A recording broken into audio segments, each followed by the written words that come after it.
Like, shit, I was just protecting my little brother. When you did finally find out that it was King Von, how'd you feel? I was like, damn, if Brian did that stupid shit last night, he still would have been alive. That's how I was. But I was like, shit. Lil Durk has been facing a tough time in jail, with sources claiming that Quando Rondo has been trying to get revenge on him. Reports suggest that Lil Durk's rapid prison transfer was due to issues in his cell block, as his high-profile status likely made him a target for commissary and money. The following day, both Quando Rondo and his best friend Lil Tim gave separate interviews, delivering the same message. Lil Tim, the man responsible for the shooting of King Von, stated that everything could have been avoided. Brother. When you did finally find out that it was King Von, how'd you feel? I was like, damn, if Brian did that stupid shit last night, he still would have been alive. That's how I was. But I was like, shit, I ain't no the type person I am. Like, I'm a humble person. I ain't no disrespect to like his mama saying fucking shit like that, cause I could easily get on that type of stuff and be clout chasing type. Like, I ain't on that type. I'm a humble person, but it's like, at the end of the day, if they ain't never popped that shit off, that would have never happened like that. Even Quando Rondo expressed regret, wishing the situation had been handled differently. He acknowledged that Durk has a family and many responsibilities, but pointed out how Durk threw it all away. Love them. And at the end of the day, bro, all this bull that we talking about is stupid. That could have been handled a totally different way. It could have been handled to the point where a song and $3-4 million could have came out or whatever. Like, it could have got handled in a legit way, in a music way. Fans, however, believe that what Quando Rondo said was just a tactic to shift attention away from what happened to Durk in jail. Durk made a phone call from behind bars, confirming he isn't afraid and won't go into protective custody. The post about the call raid just got off the phone with my brother Lil Durk. He's in good spirits, staying positive, and trying to get back home to his kids and family. We're not glorifying negativity. We're more than just street guys, we're men of honor and the code, no matter our financial status. Bro hit the main line with the rest of our kind, no protective custody. You need anything, you know I got you. You know I appreciate it. You know that count, yeah? Yeah, I know how that be, bro. It don't matter, bro. We ain't never moved our money. Except for that first time. Once it was that, it was that. Once it was like then, everything was history. Yeah. You know, I feel back to you saying, I came up here like, shit, where you from? What you got going? I been to it, yeah. Man, what? The PC? Hey. They thought they thought a computer, you downstairs, they be like, man, you know send me upstairs. Whatever it is, I gotta tap to it. Nah, for sure.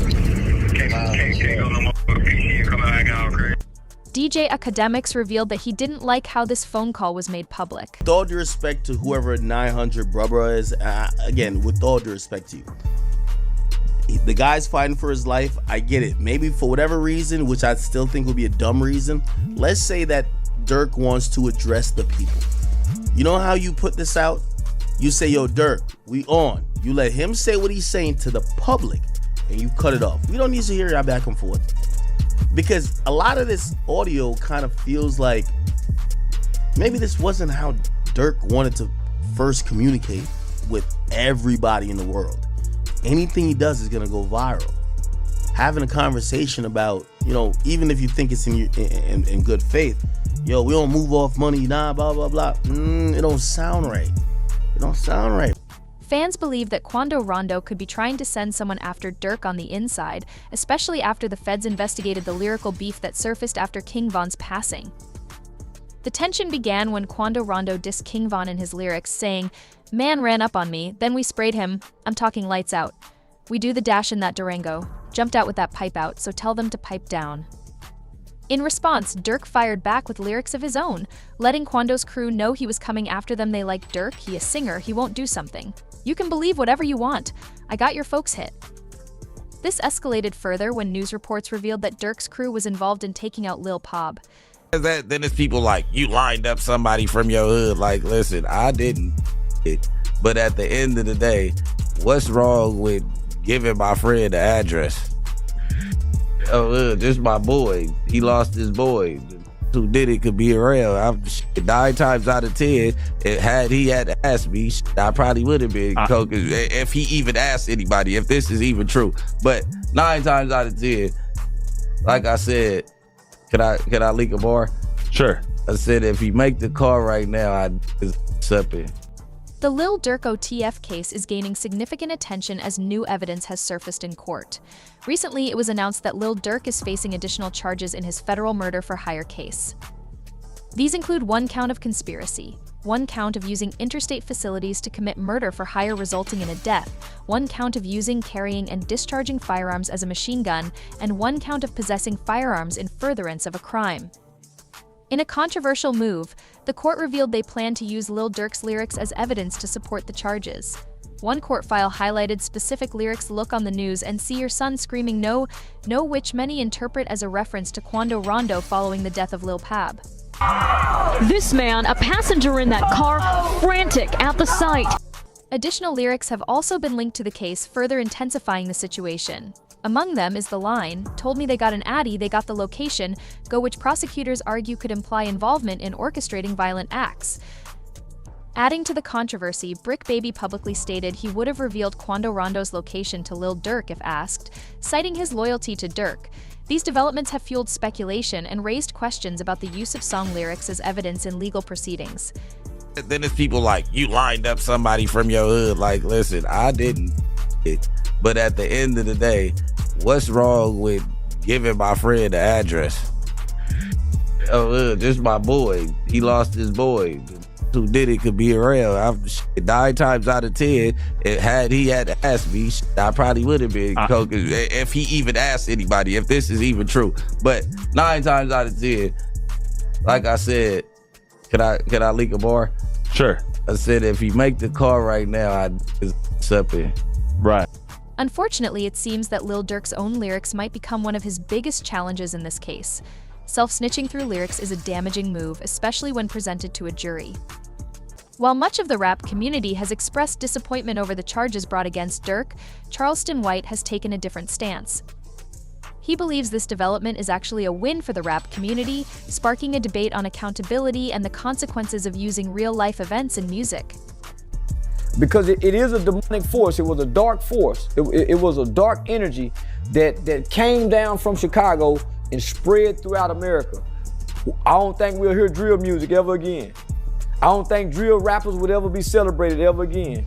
Down goes the drill. So this is a victory for law-abiding Americans who like hip-hop music but don't like the killing part of it. Amid all the negative news surrounding Lil Durk, he attempted to ease tensions from jail. During a jail phone call with a close street associate, the friend shared, "Just got off the phone with my brother Lil Durk. He's in good spirits, staying positive, and focused on getting back home to his kids and family. We're not glorifying negativity. We're more than just street guys. That's an understatement. We're men of honor and the code." No matter our financial status, the friend also revealed that Durk is serving his time on the main line with the general population, refusing any form of protective custody, further emphasizing his adherence to street principles. Went to a federal prison. You say what, brother? I said, I know you're ready, but if you need anything, you know I got you. You know, I appreciate it. You know, the thought that count, Yeah, I know how that be, bro. It don't matter, bro. We ain't never moved our money. Except for that first time. Once it was that, it was that. Once it was like then, everything was history. Yeah. I feel got these same. I came up here like, shit, where you from? What you got going? I'm in too, yeah. Man, what? The PC. Hey. They thought they thought a computer, you downstairs, they be like, man, you know you, man, send me upstairs. Whatever it is, I got to tap to it. Nah, for sure. Can't go no more. PC come out now. However, DJ Academics went live to share his reaction, calling this move one of the worst things Lil Durk could have done. Your brother is, again, with all due respect to you, the guy's fighting for his life. I get it. Maybe for whatever reason, which I still think would be a dumb reason, let's say that Durk wants to address the people. You know how you put this out? You say, yo, Durk, we on. You let him say what he's saying to the public, and you cut it off. We don't need to hear y'all back and forth. Because a lot of this audio kind of feels like maybe this wasn't how Durk wanted to first communicate with everybody in the world. Anything he does is gonna go viral. Having a conversation about, you know, even if you think it's in good faith, yo, we don't move off money, nah, blah, blah, blah. It don't sound right. Just a day before the phone call, reports surfaced that Lil Durk pleaded not guilty to murder for hire charges related to an alleged plot against Quando Rondo. A detention hearing for the rapper is scheduled for December 12th. Durk was arraigned in Los Angeles after being transferred from a Miami federal jail following his October 24th arrest. To strengthen his defense, Durk has hired Drew Findling, one of the most respected defense attorneys in the country.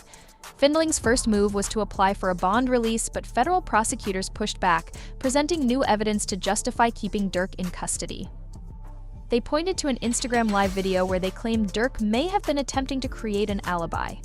Prosecutors argue that criminals often fabricate alibis when they are aware of crimes connected to them, and they believe this is precisely what Durk was doing in the video, which was recorded on the same day Lil Pab lost his life. What? Tweaking with folks. Right. Hey, somebody always said slap con. Somebody always said slap con. Lil Con who died, yeah. What he said that? He said, bro, like a cheeseburger. Ain't nothing cheesy over here, stupid little boy. This is real water. Y'all jewels be y'all over for real. Hey, I know what it be too, bud. What's that? Like everybody be having that cheese, you know? Y'all be doing shout outs, man. You gotta know your jewelry. Like, if somebody want me to give them a shout out for some jewelry, I'm gonna make sure you're in that. The situation escalated further when Lil Durk was seen laughing on an Instagram Live video after a comment suggested he slide for vow, a reference to seeking revenge for King Von's death. This drew the attention of Lil Tim, the man responsible for King Von's death in 2020, which triggered a series of violent events in the streets. Lil Tim weighed in, stating that everything happening now could have been avoided, highlighting the tragic cycle of violence and retaliation that continues to affect their communities. Oh, like shit, I was just protecting my little brother. When you did finally find out that it was King Von who did it, how'd you feel? I was like, damn, if Brian did that stupid shit last night, he still would have been alive. That's how I was. But I was like, shit, I ain't no the type person I am. Like, I'm a humble person. I ain't no disrespect to like his mama saying fucking shit like that, cause I could easily get on that type of stuff and be clout chasing type. Like, I ain't on that type. I'm a humble person, but it's like, at the end of the day, if they ain't never popped that shit off, that would have never happened like that. Fans, however, are urging Lil Tim to stay quiet and avoid speaking about Lil Durk, pointing out that it's evident Durk isn't hesitant to retaliate. Even rapper Brick Baby has publicly stated, "You can't say Durk never slid for King Von anymore," referencing the eventual death of Lil Pab. Brick Baby later reacted to the situation, acknowledging that his comments about Lil Pab's death might have contributed to federal attention on Lil Durk. This has added more fuel to the fire as the ongoing street conflicts and legal issues continue to intertwine. Five Chicago gang members with ties to Lil Durk, OTF, accused of being hired to unalive Quando Rondo in the LA incidents where Lil Pab was unalive. Suspects face the penalty if convicted. He said indictment alleged that flights and rental cars were paid with credit cards linked to OTF. But was this an attempted hit or? Well, they can't say that no more. Then they put you as why? Oh yeah, because of your face. Wait, no, like who died? You can't say that no more. Oh, because of FBG Cash? Oh, who? Federal charges in California. Nah, because Lil Pab. So this is about the. Oh, what's that? But I'm just saying, they just say you can't say that no more. According to federal allegations, once the plan was set in motion, Durk released lyrics that appeared to be a direct warning, rapping, "They like Durk, he is singer, he won't do something you can believe whatever you want. I got your folks hit shockingly." Just months after these lyrics were released, news of a hit tied to the ongoing feud surfaced, reinforcing the federal case against Durk. Despite the case appearing grim for Lil Durk, a professional defense attorney believes there's still hope for him to beat the charges. Kodak Black's attorney commented on the situation, stating, "I'm hesitant to say they have a slam dunk case on Durk Banks. I think they have a long way to go to prove the conspiracy against him." This perspective offers a glimmer of optimism for Durk, suggesting that the prosecution may face significant challenges in substantiating their claims. Right now, the search is on for 3 people who police say at a Savannah rapper, a member of his entourage. It happened in Los Angeles, and cameras captured the aftermath. It's important to remember that it's the responsibility of the feds to prove beyond a reasonable doubt that Lil Durk committed the crimes, not for Durk to prove his innocence. The lawyer also shared his thoughts on when Durk might be released, suggesting that if no one else cooperates or snitches on him, there could be a chance for his release. This highlights the crucial role that potential witnesses and informants will play in the case moving forward. Durk Banks, so far I've seen one text that says don't have them associate my name with any kind of flights that they're taking. Certainly that's not a good text, but is that the only text? Because that doesn't, that in itself doesn't stand on its own. Certainly it's circumstantial. But like I said, we have to wait and see what other evidence they have. If they have a snitch, if they have videotapes or audio tapes of him saying something, I think that's a lot different than, hey, just make sure you don't associate my name with these guys. Because he could be blaming, Grant or one of these other guys and saying like, hey, these guys are going to do some crazy stuff. And he's like, hey, listen, make sure it doesn't associate with me at all. You can look at that a million different ways. So I'm hesitant to say that they have, a slam dunk case on Durk. Another critical piece of evidence the feds have is a video of King Von, where he is seen with 3 individuals, D, Vonnie, and Boogie, who are known to be affiliated with King Von and OTF.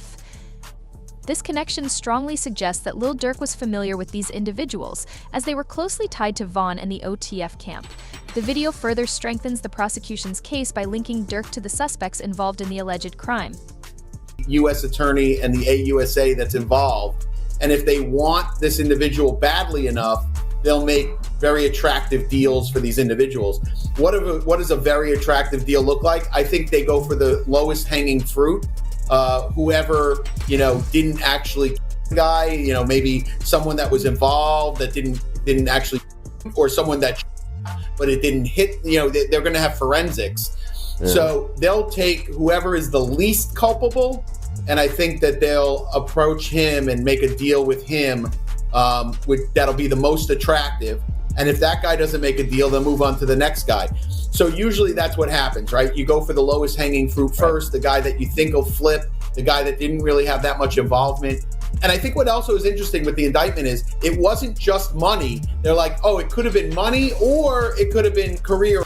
In addition to the previous evidence, the feds also have records suggesting that Lil Durk paid for the flights used by the suspects involved in Lil Pab's murder. Federal investigators obtained iCloud records showing Durk advising an associate not to book flights under any names connected to him. However, the associate ignored the warning and proceeded to book the flights using a credit card linked to Durk.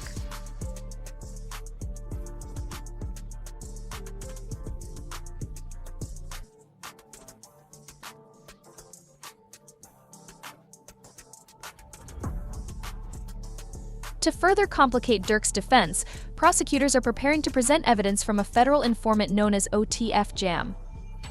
It was revealed that Jam wore a wire during interactions with Durk, and prosecutors have pointed to an old Instagram Live video where Jam can be seen repeatedly adjusting his jacket, a gesture they claim signals that he was wearing the wire during the conversation. This added layer of evidence could further implicate Durk. It's truly unfortunate that OTF Jam turned his back on Lil Durk and the OTF camp, especially considering the support Durk showed him. I ain't gonna lie, like my whole dream team. I ain't gonna lie, like back in the day. Oh, my. Oh, dang. Like, you said, he said about check on your man, I heard you got his head. I ain't gonna lie, man. Hey, when I was growing up, I don't have a dare. Architect. Having who? I'm having a dare. School's out of town. All that whooping on the net, it got your man. Metro! After Jam served a 12-year prison sentence, Durk took $50,000 in cash from his own pocket and gave it to him, trying to help him rebuild his life. Despite this, Jam ultimately became a federal informant, which has left many people questioning his loyalty and integrity, especially given the sacrifices Durk made for him. Get the milk for some baby mama, get the tripping, bro. See that? For my baby. That's really how y'all hold y'all babies, ain't it? I gotta hold my money like this. This too much. Crazy though. Motherfuckers sitting up there doing all this. Sneak this and the internet games and all this. Up some money, do something. Like, goof. Bro got out what? You know that How many you did now? How many years I did it now? Yeah. That's your last bit. 12? 12. That boy popped.